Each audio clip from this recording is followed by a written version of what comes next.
This is Dabu7, and you were looking at a vehicle heading toward this gate that's about to crash through it. And they're saying that this is part of an attack on a substation in Nevada. The Boulder City Police Department receiving a call about a car crashing through the secured gate at the LA Department of Water and Power substation that's located at 875 El Dorado Drive. This took place around 10 a.m. Thursday. The suspect, Dawson Noah Maloney, in the middle here, is from New York. We have counterterrorism units on the scene. They're saying that he drove his Nissan Sentra from New York to this area. Why he targeted this exact spot, it's yet to be seen. But he drove the car through the gate, trying to crash it into the substation itself. He got stopped when he hit all these wheels of wire that you can see in the image on the right. They go on to state that he had different chemicals in the car along with different weapons, multiple shotguns, and that he died of a self-inflicted gunshot wound on the scene. You can see one bullet hole in the windshield. They say that he was holding a shotgun when they discovered him, and he was deceased, obviously, and was targeting this location. Further research into this shows that they come up with books and manuals that they say is linked to violence and terrorism. So they're charging this individual in this, even though he's deceased, they're charging this whole thing off as being a terrorism-related event, targeting the grid, trying to attack it and take out the substation in this area. So they also went to the Boulder Motel El Rancho and did a search there. And we're waiting for more information pertaining to this. But this is not the first time this has happened. I've reported on substations being attacked and targeted many times over the past few years. It keeps happening. This is the latest. A local menace is back to haunt us again. It may feel too early to be on the lookout for the notorious spotted lanternfly, but this invasive species is already gearing up for another season of destruction. In fact, our state is now under quarantine. News 5's Nadine Alvasada breaks down what we need to know about the pest and what the quarantine means for you. Once again, they're back. Well, for one thing, they're a major nuisance. Spotted lanternflies. And just like many of you at home, major nuisance. Brad McBride isn't excited about them either. I'm not looking forward to the spotted lanternflies making it across a larger area because their impact really is just untidy. In this cold, wet spring, they aren't fully grown yet. Instead, there's patches like this. This time of year, they are dormant, they're in an egg stage, and they're very difficult to notice. That's why the Ohio Department of Agriculture has issued a statewide quarantine. What that means basically is shipping in and out, especially things like nursery stock that could carry spotted lanternfly, that they're required to do inspections to pre-treat materials that are being transmitted or transferred. Thomas DeHasse, agriculture and natural resources educator with Ohio State University, says the quarantine helps prevent the spread of the invasive insect. If we were to ship out plants with dead spotted lanternfly in that would be a red flag for the incoming state. So it's just keeping a really good eye, especially in the shipping process, to make sure that we're not shipping a pest that some other states don't have. While the lanternflies don't bite, they're a serious concern for some farmers. So we're very concerned with the grape industry. But they can also dirty up furniture, plants, and cars with their sticky substance. The honeydew will produce something called sooty mold, and it's just kind of dirty. DeHaas says keep your eyes on tree trunks and on branches. You'll see that the eggs they kind of look like a gray patch of silly putty. And if you see those eggs, you can try and get rid of them early. Especially Tree of Heaven, and they can scrape those off using like a credit card or a piece of plastic and scrape those off and put them in soapy water. But overall, DeHaas reminds everyone, the flies may be annoying, but they won't harm you. Don't be scared of it. Don't be startled. It's just another invasive pest. Reporting in Cleveland.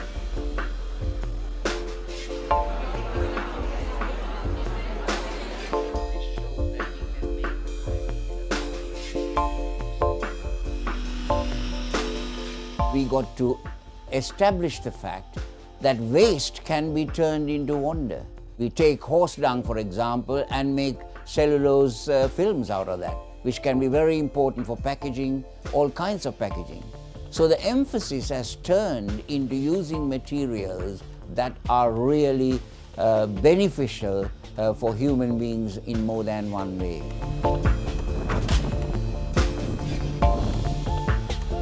I take about 150 to 200 tonnes a week, depending on the jobs. So it's a lot of manure. It's a massive problem. It's an unavoidable waste that keeping horses, you have manure, and getting rid of it is not an easy task unless you've got someone reliable and someone who has an outlet for it. So I have just declared a state of emergency effective at noon tomorrow, Sunday, February 22nd, for all 21 counties in New Jersey, as we prepare for dangerous winter weather conditions from Sunday into Monday. This includes heavy snow, especially along the coast, extremely high winds, and coastal flooding. Blizzard warnings are in effect along coastal New Jersey for the first time since 2022. Across New Jersey, we expect between 10 to 20 inches of snow. The heaviest snow right now is expected along the coast.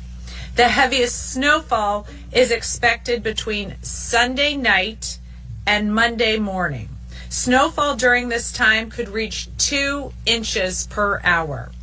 Winds will be much stronger than the storm in January, between 35 and 50 miles an hour. In France, the death of the far-right activist Quentin Duranc continues to send ripples across the French political spectrum. The country is now holding up for a memorial rally in the city of Lyon, where the activist was killed. The rally was drawn 3,200 protesters from the farthest fringes of Europe's radical right. The protesters marched en masse, calling for justice for Duranc. However, his own family will be giving the rally a miss.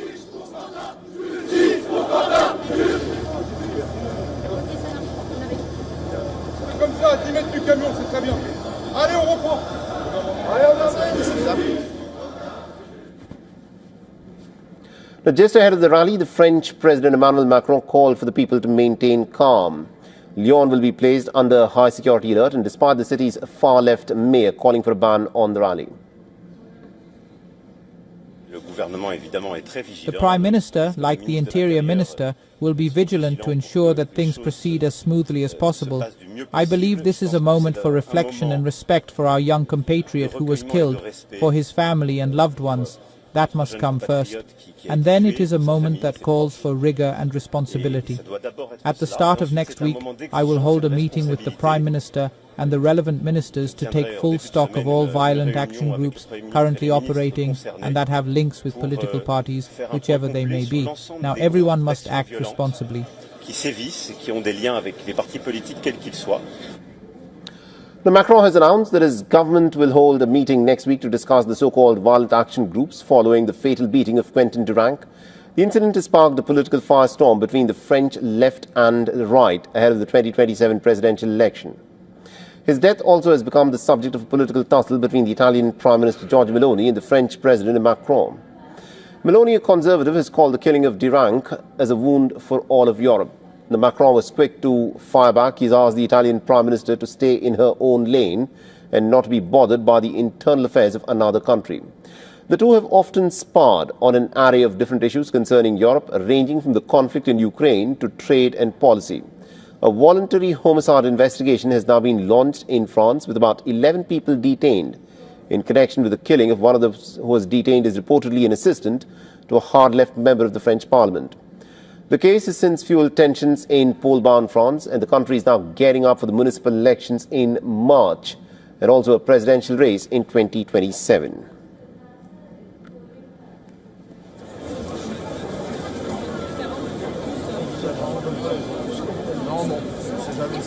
Fascism depends on everyday people complying, and I'm not going to fucking comply.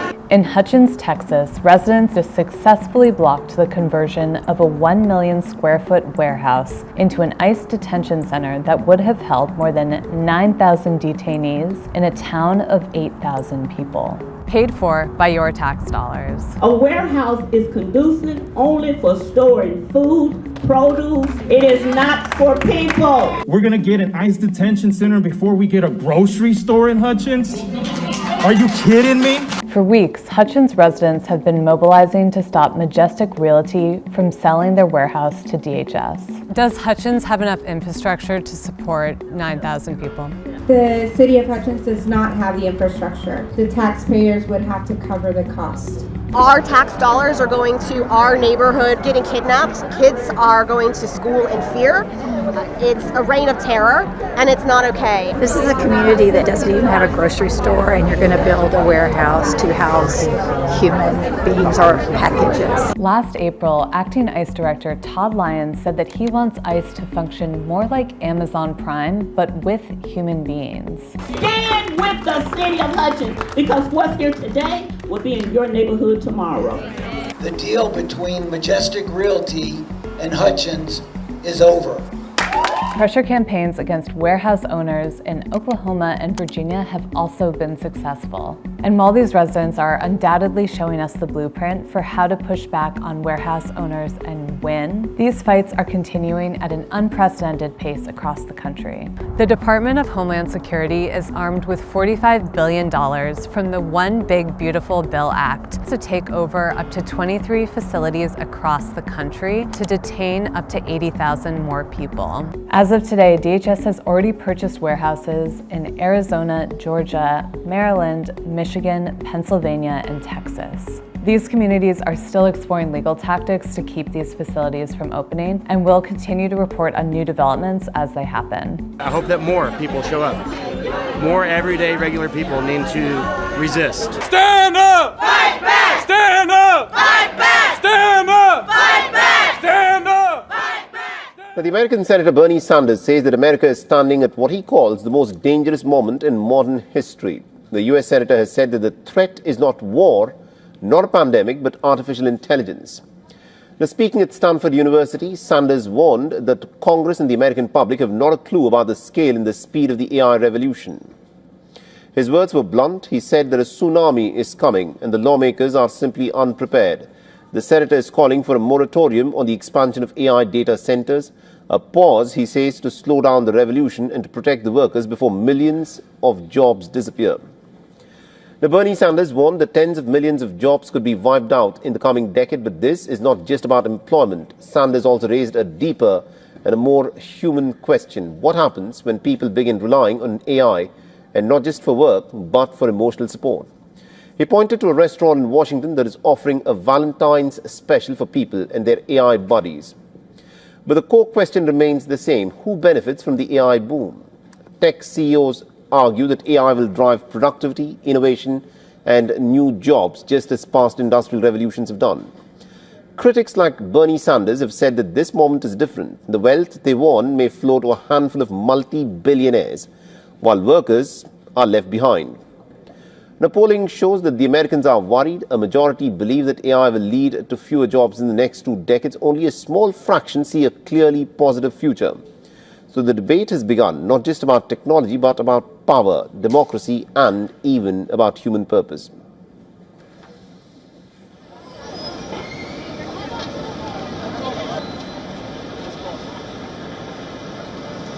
A humanoid robot is currently causing a stir in China. Its name, Moya. A robot with warm skin?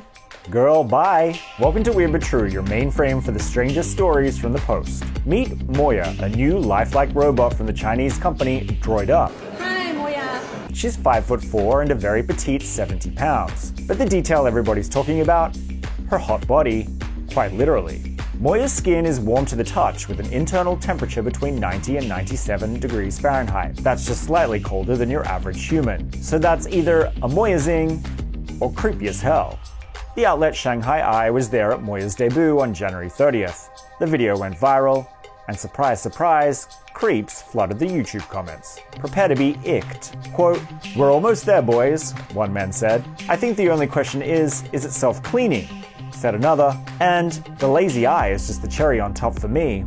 Lazy eye? Honestly, these weirdos need to go outside and touch grass. Fortunately, one living, breathing, actual woman said the quiet part out loud. Los Angeles-based author Kristen Van Nest shared her hilarious hot take. What kind of service worker roles need warm skin? They're just so freaked out about Epstein Island. They're just gonna roll up and fill an island with these, which honestly is progress. Turns out Moya is not for personal use. For now, DroidUp sees her role as providing info in train stations, banks, museums, and shopping malls, although daily companionship could be in her future. So, why the toasty skin? Well, robotics professor Lee Quindu said, quote, "A robot that truly serves human life should be warm and have a temperature. Almost like a living being that people can connect with. But with a price tag of $176,000, you might be better off with an electric blanket and a good rom-com." These days, humanoid robots seem to be taking over. At CMG's 2026 Spring Festival Gala, they did Kung Fu, and at a tech event in Vegas, a robot named Cloyd folded laundry. Very slowly. The appliance company LG is promising consumers a zero-labor home sometime down the line. Perfect. Leaves more time for me to scroll on my phone and cry. But for now, you and your roommates are stuck doing the chore wheel. I'm on toilet duty this week. Yay. For more Weird But True, be sure to subscribe to the New York Post on YouTube. So this is how Donald Trump started his day today. And I know what you're thinking, but this isn't some weird hostage situation, or at least not officially. This is the first meeting of Trump's so-called Board of Peace. And no, I have no idea why they were playing Gloria. I can't explain that one. But this whole thing is supposed to be a big alternative to the United Nations, which Trump says is supposed to bring peace and harmony, not just to the Middle East, but to the entire world. And watching Trump's remarks today, it was clear that world peace wasn't exactly top of mind. You know, I've seen some great corporate boards. I've seen some great boards, period. We broke 50,000 on the Dow. They said that would take 4 years. It's always nice to be young and handsome. Doesn't mean we have to like you. I don't like young, handsome men. Women, I like. Men, no, I don't have any interest. They said there's a surprise coming. I didn't know that surprise. I thought they were going to give me a lot of money or something, maybe cash. Could always use some extra cash. The man is a lot of things, but he does have a knack for just shouting the quiet part out loud, doesn't he? Now, somewhere in his speech, Trump did announce $7 billion in international pledges for the rebuilding of Gaza. But I should tell you that this board has virtually zero oversight, a vague goal of world peace, and a chairman for life with the name of Donald Trump. Oh, and you should also know that Trump announced that the United States is going to contribute $10 billion to his new board, but he did not say where that money would be coming from. U.S. President Donald Trump on Saturday said he will raise a temporary tariff from 10% to 15% on U.S. imports from all countries, the maximum level allowed under the law. The move is in response to the U.S. Supreme Court's decision to invalidate his previous tariff program that it said exceeded his authority as president. The Supreme Court's ruling on tariffs is deeply disappointing. The new levies are grounded in a separate law known as Section 122 that allows tariffs up to 15%, but requires congressional approval to extend them after 150 days. Trump, in a social media post, said he would use that period to work on issuing other legally permissible tariffs. French President Emmanuel Macron on Saturday weighed in on the U.S. Supreme Court's ruling. First, I think this invites everyone to reflect. It doesn't seem bad to have Supreme Courts and therefore a rule of law. For those who think Supreme Courts create problems in political life, a Supreme Court looked at the Constitution and said, this is not in line with the Constitution. Now everyone says this is great. There you go. It's good to have checks and balances in democracies. Trump has shown little sign of backing off his global trade war. In the hours since the court's 6-3 decision, he has attacked individual justices in personal terms and insisted he retained the power to impose tariffs as he sees fit. وصل على المستشفى بحدود 31 ما بين جريح وشهيد. في واحد ختيار من المصابين عمره 80 سنة. شو بده يكون هذا عنصر شو؟ هيدا مواطن قاعد ببيته بعد الافطار. في أطفال.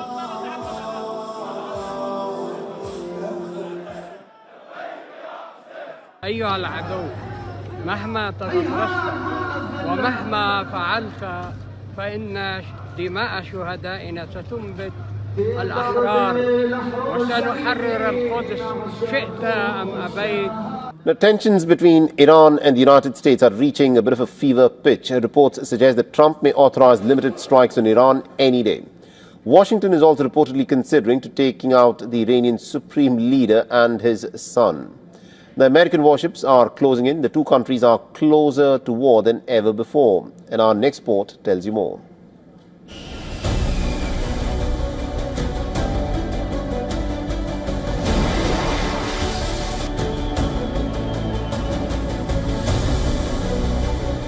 A military build-up like never before. The USS Gerald R. Ford is already in the Mediterranean. Iran just tested a missile via its Sayyad-3 defense system. The battle toolkit is assembling, raising the stakes for a full-blown war. Reports say that US President Donald Trump hasn't made up his mind yet. But he has confirmed that he is considering limited strikes to force Tehran to sign a nuclear deal. And an Axios report says that taking out Iran's supreme leader Ayatollah Ali Khamenei and his son Mojtaba is one of the options on the table. President, are you considering a limited military strike to pressure Iran into a deal? Thank you, press. Keep moving. Thank you. Are you considering a limited strike, sir? Thank you. As tensions escalate, Iran's Foreign Minister Abbas Araghchi says a draft nuclear plan will be ready in the next 2 to 3 days. Araghchi has also called the US military buildup unnecessary and unhelpful. His comments come a day after Trump issued a 15-day ultimatum to Iran. The US president has warned Tehran of very bad things if it fails to strike a deal. It's proven to be over the years not easy to make a meaningful deal with Iran. We have to make a meaningful deal. Otherwise, bad things happen. But we have to make a meaningful deal. But Tehran isn't flinching. In the Sea of Oman, it conducted joint naval drills with Russia. US warships are moving in attack formation. The second US aircraft carrier is closing in on Iran, joining the USS Abraham Lincoln already stationed near the country. It signals a massive escalation in the US standoff with Iran. Washington isn't just sending a message, it is preparing for a multi-front assault that dwarfs any military movement seen since the 2003 invasion of Iraq. US military aircraft have also been spotted in an airbase in Portugal, signaling heightened military buildup. Iran, however, says it will not be deterred. Tehran says that the US military bases and assets across the region are legitimate targets in the event of an attack. US bases in the region extend from the UAE to Qatar and Bahrain to Iraq and Syria. Around 40,000 American troops are believed to be stationed in these bases. Two powerful militaries are watching each other across a volatile chessboard. One misstep could trigger an all-out war. The warning has been sent. The countdown continues. Bureau Report, WION. World Big is news one. is coming out of Washington. A new report says that President Donald Trump has been given military option that includes a possible strike on Iran's top leader Ayatollah Ali Khamenei and his son. Yes, you heard that right. One option discussed was to target and create a targeted attack on Iran's highest leadership. But here is the key point. No final decisions has been made. Sources say that Trump has not approved any strike yet, and one advisor said that President could decide at any moment, or he may never do it.